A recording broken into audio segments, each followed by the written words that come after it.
ចាបងប្អូននឹងនាំបងប្អូនមកឆាសណ្តែកបដោះជាមួយនឹងស្លឹកកញ្ឆាយបងប្អូនណាស្លឹកគូឆាយហើយនិយាយរួមម្ហូបហ្នឹងគឺបងប្អូនដឹងស្រាប់ហើយគឺថាងាយស្រួលទេក៏ប៉ុន្តែគឺខ្ញុំមានអារម្មណ៍ថាដូចថាឃ្លានអាហ្នឹងហ្មងដល់ពេលអញ្ចឹងទៅមួយមុខម្ហូបអីក៏ដោយដែលយើងឃ្លានហើយគឺធ្វើទៅគឺឆ្ងាញ់តែម្ដងបងប្អូនមែនអត់ហ្នឹងគឺខ្ញុំដូចថាពីមុនមកពីតូចនៅតូចធ្លាប់និយាយម្ដាយខ្ញុំឲ្យគាត់ធ្វើឲ្យហូបដល់តែមានពេលដូចថារដូវរដុំអីចឹងចូលឆ្នាំខ្មែរភ្ជុំអីចឹងណាហើយនិយាយរួមទៅថានៅពីទូចគឺយើងដូចថាខ្សត់ដែរបងប្អូនណាដល់ពេលអញ្ចឹងទៅគឺថាដល់រដូវដុំអត់មានហូបនឹងហូបលើអត់ទេថាចង់ឃ្លានថ្មម៉ានគឺទៅរយទៅផ្សារតែបំទុះគឺបានហើយបងប្អូនឲ្យតែមានលុយទិញណោះបងប្អូនណោះឥឡូវខ្ញុំដូចថានឹកឃើញអាហ្នឹងឃ្លានអាហ្នឹងដល់ពេលអញ្ចឹងទៅគឺជាពិសេសគឺទៅហ៊ូខ្ញុំដាក់ទៅហ៊ូទេបងប្អូនណាមិនដាក់ទៅគោទេទៅគោវារៀងរឹងតិច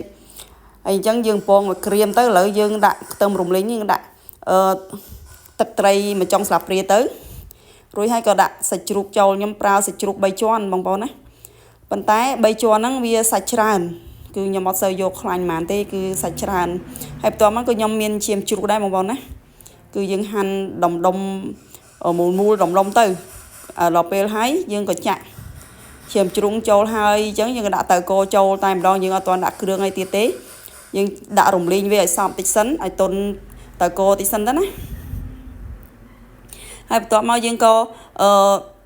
ឆាទៅឆាមកឲ្យវាចូលជាតិបន្តិចទៅបងប្អូនចូលចិត្តដូចខ្ញុំអត់ខ្ញុំគឺចូលចិត្ត3ប្រភេទហ្នឹងតែម្ដងគឺដាក់ចូលមកព្រួយពីដើមមកគឺយាយខ្ញុំគាត់ធ្វើអញ្ចឹងឲ្យហូបឥឡូវយើងដាក់អំបិលបន្តិចទឹកស៊ីអ៊ីវបន្តិចហើយនឹងបន្ទាប់មករ៉ូឌីបន្តិចស្ករសមួយកន្លះស្លាបព្រាដែរបន្ទាប់មកប្រេងខ្យងនិយាយរួមដាក់តាមចំណង់ចំណូលចិត្តរបស់បងប្អូនទៅបងប្អូនចូលចិត្តរសជាតិអីដាក់តាមហ្នឹងទៅខ្ញុំចូលចិត្តរសជាតិតែមិនសូវប្រៃទេខ្ញុំគឺយកសាបល្មមទេគឺខ្ញុំអត់ចង់បានប្រៃទេព្រោះអីខ្ញុំឆានឹងម្ដងគឺខ្ញុំចង់ទៅហូបលេងទេព្រោះអីមានបន្លែគួរសមដែររួចហើយយើងក៏ដាក់សណ្តែកបដោះយើងចូលតែម្ដងយើងលាងស្អាតអស់ហើយហ្នឹងហើយក៏ដាក់ស្លឹកគូឆាយយើងចូលតែម្ដងបងប្អូនដាក់ស្លឹកខ្ទឹមក៏បានផ្កាកញ្ឆាយក៏បានប៉ុន្តែខ្ញុំស្លឹកកញ្ឆាយនេះគឺខ្ញុំដាំខ្លួនឯងទេខ្ញុំមាន2ផើងដល់ពេលអញ្ចឹងខ្ញុំ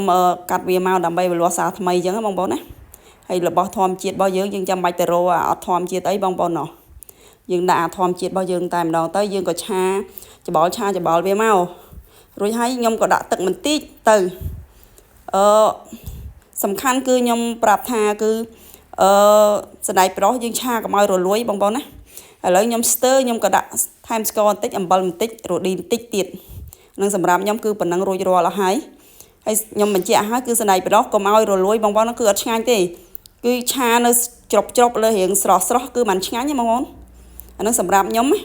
អានឹងឆ្ងាញ់ឡើងស្រួយស្រាប់ហ្មងគឺអត់រលួយទេឃើញទេបងប្អូនឃើញទេទៅស្រស់ញឹមដាក់យើងតែម្ដង